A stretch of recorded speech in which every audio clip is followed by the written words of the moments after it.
Welcome to the free agent edition of Paul Talks Patriots. Well, it's been a while, but I do have to start off with saying the Patriots have the most money to spend in free agency this year. That's right, the most if you haven't heard, which means they should be spending money on a lot of key players. Obviously, the Patriots have a lot of holes to fill, and with this money, we can fill a lot of them. Now, we're probably not going to fill all of them through free agency with the draft coming up in about a month's time. Combine time is right around here. Very fun time for people to watch and see who these prospects have the potential of coming. But with that being said, there are plenty of guys available for the Patriots to pursue with this money that they have. And although it's not the most enticing thing to pursue, the Patriots have glaring needs on both sides of the offense and defensive line. So, it's my belief, based off of what Vrabel has said and in his introductory press conference, along with what he just said on Tuesday at the NFL Combine, that this will be priority number one. You also just may have seen Chad Graff of The Athletic, the Patriots reporter for The Athletic, said that the Patriots' plan does not involve going after T. Higgins. And there's the other reports, of course, that he is probably going to get tagged with the intent of the Bengals signing him to a long-term deal there. Also, on Thursday, Christian Barmore, the news came out about him that he is allowed to seek a trade, which means he is not in the Patriots' plans for the future. It's more of a schematic thing there, and his contract it's an overpay, let's be honest. Not that we need to clear space, but better off without him long term as we go through this rebuild. So what does that mean? We're going to have a lot of new faces on this team.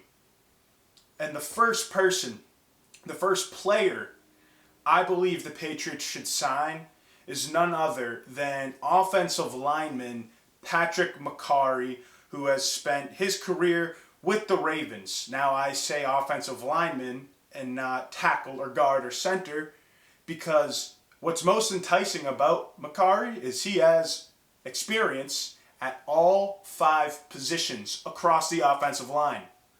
Now, when you're in the position the Patriots are right now with their offensive line, McCarry is the perfect guy to bring in to help with that problem.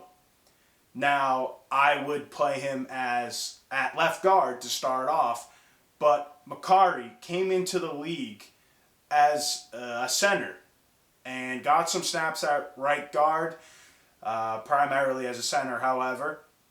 He split his time 50-50 between the two positions in his second season, and then got bumped out to right tackle in 2021. Got plenty of playing time there. 2022 and 2023 saw him playing primarily left tackle, but also splitting time and getting some snaps at right tackle again. And this past season, he spent the whole year at left guard. So I also just have to point out that he graded out well across the board at all 5 positions. Better pass blocker than run blocker according to PFF's grade system. But the fact that this guy can play all 5 offensive line positions across the board at a high rate is very impressive. There's not many people that can do that. In fact, there's really no one else on the market this year that can do that, which means he's going to be a hot commodity. McCarry does stand at 6'4", a little over 300 pounds. He moves well for that at that size. I think he profiles more as a guard, in my opinion, and a lockdown guard at that. Now, what deal is going to get this done?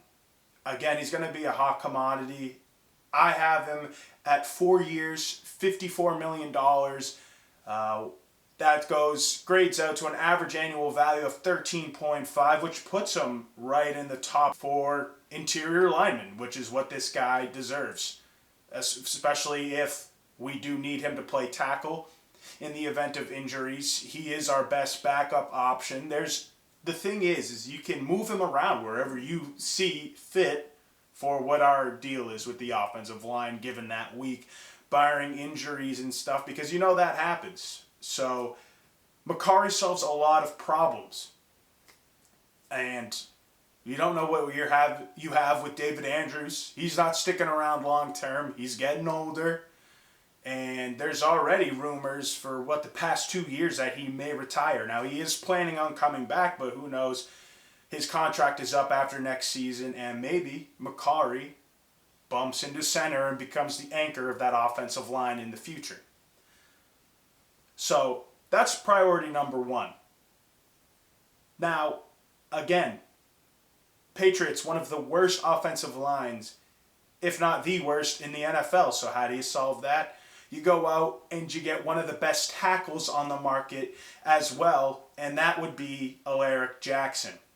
Jackson is going to be 27 at the beginning of next season, so he's entering his prime right now, really. And you're getting some great size there as well. He's about 6'7", 350 pounds. And has proven he can play the left tackle position. So, is he an all-pro caliber player? Not right now, at least. He hasn't proven that yet. Doesn't mean he can't develop into one. But again, there's several other options on the market. You see Cam Robinson. He's definitely going to be going to a new team. The Vikings traded for him mid-season as a rental type of player because Christian Darrisaw had a season-ending injury. So he's not going to be going back to Minnesota. Then you got Ronnie Stanley, who is Patrick Makari's teammate in Baltimore. But Baltimore doesn't really have a lot of cap space, which is why I believe Makari will be available for us to sign. But are they going to focus on re-signing Makari or Ronnie Stanley? I would go with Ronnie Stanley in that situation. It's not often you see left tackles hitting the open market. So Alaric Jackson is, in my opinion, the best odds of hitting the open market, but also a great guy we can sign, given the price at 4 years, $84 million. That's $21 million annually on average. Now, it's probably a little bit of an overpay, but how many times have you heard the Patriots need to pay the suck tax? The taxes in general in Massachusetts are through the roof. So you have to pay a little bit more. Obviously, we're not a dynastic team anymore. People aren't going to come here to win rings. So I overpaid on actually a lot of these players, just a tad, to make sure that they're coming here. And it's not like money is a problem anyway. So I have Alaric Jackson at 21 mil per year. And I don't think he will be going back to the Rams. ESPN's Sarah Barshop reported that the Rams aren't planning on tagging Jackson, and I don't know if they have the cap space to work out a deal with him amongst their other free agents. The Rams are in a very weird spot right now as far as an overall franchise with their roster. Who knows what's up with Matthew Stafford, Cooper Kupp, another guy the Patriots could have their eyes on. But I think Alaric Jackson hits the road and comes to New England. So now you have your starting offensive line pretty set there, but I also think you want to add some depth, and with that comes offensive lineman from the Lions, Dan Skipper. Skipper is a tremendous backup option, great locker room guy, and he played for the Patriots on their practice squad in 2018 and 2019 and has a Super Bowl ring from that Rams Super Bowl. But just as a backup option, you add Dan Skipper, and now your offensive line group is looking very solid. I would sign him to a 2-year, $8 million deal. Obviously, he's not going to be anything crazy because he's a backup. He's not looking to start, I wouldn't say. But great backup. And now you have depth at offensive line. Last year, our starting group at the beginning of the year wasn't anything special. But when we started losing people to injuries, Chuck Okorafor decided he didn't want to play for us right away. We were scrambling and we were signing people off practice squads. But we also did bring back 2 of those players for next year, hopefully as backup options, but that's Ben Brown and Demontre Jacobs. Ben Brown signed for like a touch over $1 million, and Demontre Jacobs signed for a touch under $1 million. So averages out to just about $2 million for the 2 players. So good depth pieces there. Obviously not starting caliber. Ben Brown held his own. Demontre Jacobs had his fair share of trouble when he was out on the field for us. But again, guys that know the system, they know the scheme, and can contribute to a winning team. But hopping over to the other side of the ball, like I said, Devon Godshaw is on his way out. I had this guy down for us before that news came out because he played for new defensive coordinator Terrell Williams in Detroit last year. That is Levi Onwuzurike. And very impressive guy. He's not going to make the highlight sacks. He's not going to get to the quarterback that often, but a guy that did get a fair share of pressures on the quarterback last year. He only registered 1.5 sacks, but he had 37 pressures. That's very impressive for a defensive tackle. And I think he isn't worth top dollar. So this isn't a position group I want to be spending top dollar on because the draft this year is very deep in defensive tackle and at the defensive tackle position. I got to witness it myself. I was down at the Senior Bowl, and it was impressive, some of these guys. So it's definitely a position group I think we're going to pursue in the draft. So Onwuzurike definitely is a guy who can be a good starter, but a terrific rotational piece at least. So if you want to go after him, I think it's going to be, he's going to want a long-term deal, and I think he's going to get one. There's going to be multiple teams after him. So I had him being signed to a 4-year, $24 million contract, $6 million annually. And what you're getting with Levi is a guy that has some alignment versatility. He can line up over the center, and he can line up all the way outside the tackle as a 5 technique. He did it with the Lions, but he does work better in between the guards, or shading the guards, I should say. So a 3 technique to a 0 technique, that's where he works best. But a guy that has versatility, a guy you can rely on making plays while he's out there, and especially with Godshaw on his way out, this is one of the most important guys that we could get.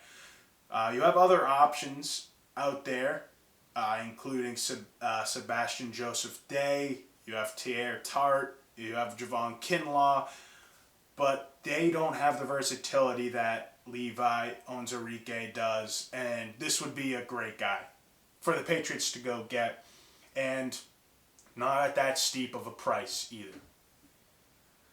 To help out our receiver position, the next guy I want the Patriots to go get, not a glamorous name, but Demarcus Robinson, the former Los Angeles Rams wide receiver, really an underrated X-receiver in my opinion, actually a really good route runner and a great deep threat. He averaged 16.3 yards per reception last year, which was 6th in the league, according to PFF.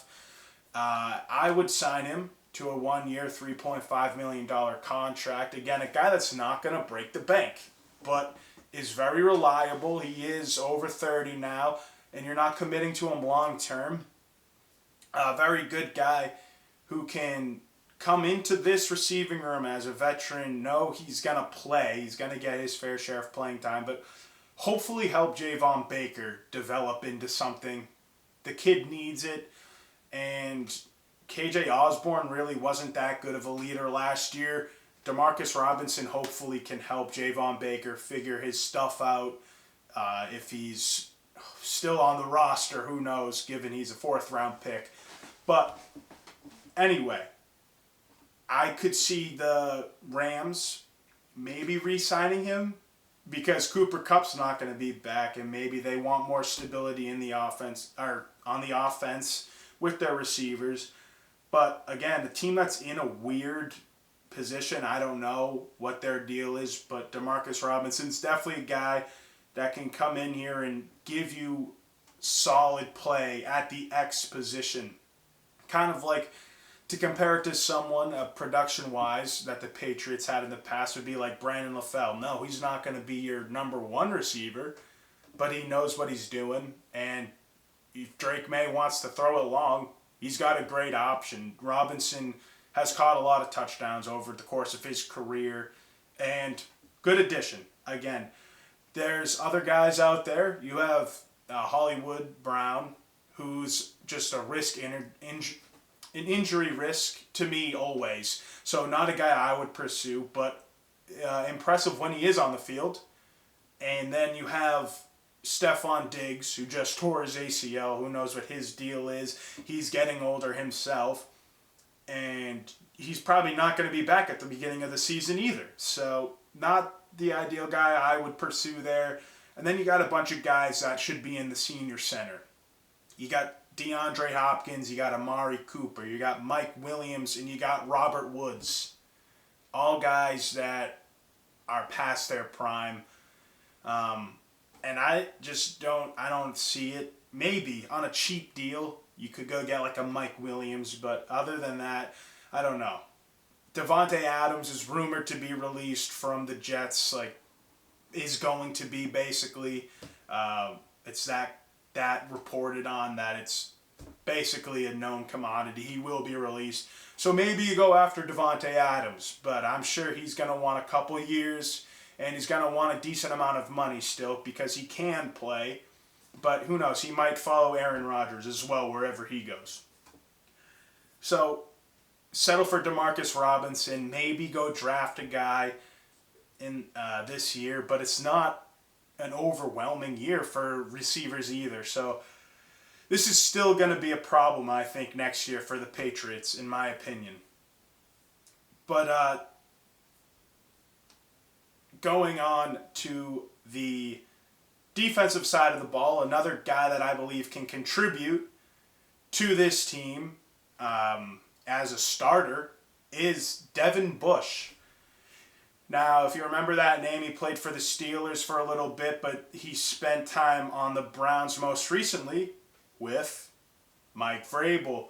So while Vrabel was on the offensive side of the ball, obviously he had a career as a linebacker, probably knows Devin Bush's deal, but Bush fits what the defense is probably going to look like for the Patriots in that he's smaller, he's speedier, he's not that 6'3", 250 classic vintage linebacker. He's a smaller guy around 6 feet, 220, 230 pounds. So the Browns are in cap space hell. They're about $24 million over the cap, so there's no way that Devin Bush walks through his doors again. So if you want to sign him to a cheap 2 years, $7 million deal, I like that. I think that's about his worth. He may be getting more depending on how teams view him. He is on the younger side still. He's only 26, I believe, and could be looking for more of a long-term deal to secure more money. But outside of him, there's not that many great options. There's Zach Cunningham, who, again, a bigger linebacker, doesn't fit great, but if he's kind of a Jawan Bentley type of player. And then you have Devin White, who is more of the Devin Bush, smaller, more athletic build, speedier. And he had a really good career with Tom Brady when they were in Tampa Bay together, but he did get released from the Bucs and hasn't done much since. He spent time on the Texans last year, so a very cheap option, veteran leader who has won, so maybe that would be good for the locker room, but it doesn't really seem like an ideal fit here. Devin Bush is the guy I would like to see them target. Now, edge rushing, also one of the worst in the league last year for the Patriots. How do they solve this? I'm not spending a lot of money here either because I believe it's another position we could address through the draft. But I do like the idea of bringing in Marcus Davenport. Now, Davenport spent several years at the beginning of his career with the Saints, but also played alongside Levi Onwuzurike for the Detroit Lions under Terrell Williams. So, Davenport, a guy that's dealt with some injuries the past couple years, but when he's on the field, knows how to get to the quarterback. And with that being said, I think he's going to come relatively cheap. He's still sort of young, I believe 27, 28. No team's going to want to take a risk on him long term, and he's going to want to prove how he can get a bigger contract. So, if I'm the Patriots, I say, here's a 1-year, $5 million contract with incentives. Roster bonuses, sack bonuses, whatever, you name it. The longer he's on the roster, the longer he's producing over the course of the year, here's more money. So I like that idea, maybe worth up to, say, like a $7 million or something like that based on sack numbers and, again, roster bonuses or something per week. But a base salary of $5 million for 1 year. Now, again, like I said, he played only 6 games in the last 2 seasons, but he grades out well versus the pass and the run when healthy. So he can be a starter if he's healthy. So you have more depth there now. Other options, Azeez Ojulari, who's basically the same in the sense that he's dealt with injuries throughout his time with the Giants on his rookie deal. Probably more of a third down rusher. And then you have another third down rusher in Solomon Thomas, who was on the Jets this last year. But Davenport strikes me as a guy that Terrell Williams would want to bring over here from the Lions in free agency, and a guy that can really help and get good playing time for us. Lastly, we're going to bring back a familiar face because I don't think Jacoby Brissett will be back next year. I don't know what the deal is with Joe Milton. I would trade him personally. I think the Patriots are probably going to take calls on him and see if they can work out a deal for something good. If they can get a 4th rounder for him, hell yeah, do that deal. This draft has a lot of depth, as you've probably heard. So with that being said, I'd like to bring in Jarrett Stidham. That's right, yeah, old guy, old number 4. Well, he knows Josh McDaniels' offense. He worked in it as a rookie with the Patriots when he was drafted, and then he followed McDaniels in a trade to the Raiders when McDaniels got hired as head coach in 2022. I think he knows his role in the NFL, I should say. He's not going to be competing for a starting job. It's kind of past that point. But again, he knows the system. He's comfortable with the situation and the offensive scheme. And it's kind of a similar situation with the Broncos and Bo Nix. But I think he would prefer to play for someone that he has experience with prior, being Josh McDaniels. So I think a 2-year, $10 million deal gets this done, $5 million a year. You look at other options, you got Joe Flacco, probably going to be more expensive considering he's a Super Bowl champion MVP who has produced, throws a lot of touchdowns, throws a lot of picks, but I wouldn't even go near him. Then you have Jimmy Garoppolo, who's basically the same exact thing as Jarrett Stidham, drafted by us, has experience in our offense, played for McDaniels in Oakland, or when McDaniels was the head coach over there. But I went with Jared Stidham, a little younger, and probably gives you more as a backup at this point. As far as the free agents that played for the Patriots, I'll go through these quick, but I want to bring back Jonathan Jones. Jones is obviously getting old. There's not what he used to be, but he started to play safety towards the end of last year and did pretty well, I thought. So if you're looking for that free safety, I'm not going to go spend top dollar on Javon Holland or spend an early or mid-draft pick on a free safety. Get Jonathan Jones. He can be a swing corner if you want him to be, and he can play free safety if you need him to. Next, Dietrich Wise, bring him back. Him and Jones both deserve to finish their careers in New England, I believe, and we need the edge depth. So bring back Wise, good locker room guy. Next, Austin Hooper on a 2-year, $10 million contract. I think he deserves it. He earned it. And Drake May liked him as a target. Bring him back and solidify that duo of him and Hunter Henry, not on a crazy long-term deal, and at a decent price. I would also bring back Christian Ellis for some linebacker help. He's a restricted free agent, so we have a pretty good chance of re-signing him if we want. 2-year, $3 million deal. Alex Austin, compete for that cornerback 2 role, as also he's not an unrestricted free agent either. So 1 year, $1.2 million deal, that should get it done, I would say. And then Joey Sly. If you want to have a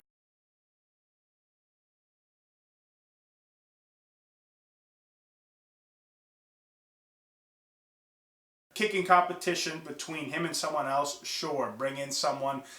I could see us drafting a kicker, maybe, at the end. We have several picks in the 7th round. That usually is when kickers can go. So bring him in on a 1-year, $1.2 million deal. Don't give him all guaranteed, but he's at least, you know who he is. Like I said, we brought in Ben Brown and Demontre Jacobs again. But you're looking at a pretty solid roster here. Your offensive line, as of right now, pre-draft, Alaric Jackson, Patrick McCarry, David Andrews, Mike Nwenu, Caden Wallace. So room for improvement in the draft, but better than last year. Your backups of Vidarian Lowe, Demontre Jacobs, Layden Robinson, Cole Strange, Ben Brown, Sidney So, Jake Andrews, who was hurt all of last year. Your running backs, Ramondre Stevenson, Antonio Gibson, and Terrell Jennings. I want to see him get a chance. Wide receivers, another position we can draft later on in the draft, but you're rolling with Booty, Bourne, Pop, Robinson, Polk, and Baker, hoping you can get those younger guys to develop more. Still underwhelming. Of course, Drake May at quarterback. Defensive line, Keon White, Christian Barmore, Marcus Davenport, with your backups being Wise, Onwuzurike getting in that rotation often, Anthony Jennings, and Jaquelin Roy. Again, draft some help there. Your linebackers are Bentley, Bush, Ellis, Tavai, and a mid-round draft pick, in my opinion. Cornerbacks of Gonzalez, Austin, Marcus Jones, then last year's draft pick Marcellus Dial, and then you have Bolden, and your safeties of Duggar, Peppers, Mapu, Jones, and Schooler for special teams. So a more well-rounded roster with room for the draft. Let me know what you guys think of this. It'll be fun to watch who we spend all this money on. Let me know in the comments. Like, comment, subscribe, guys. Until next time, peace.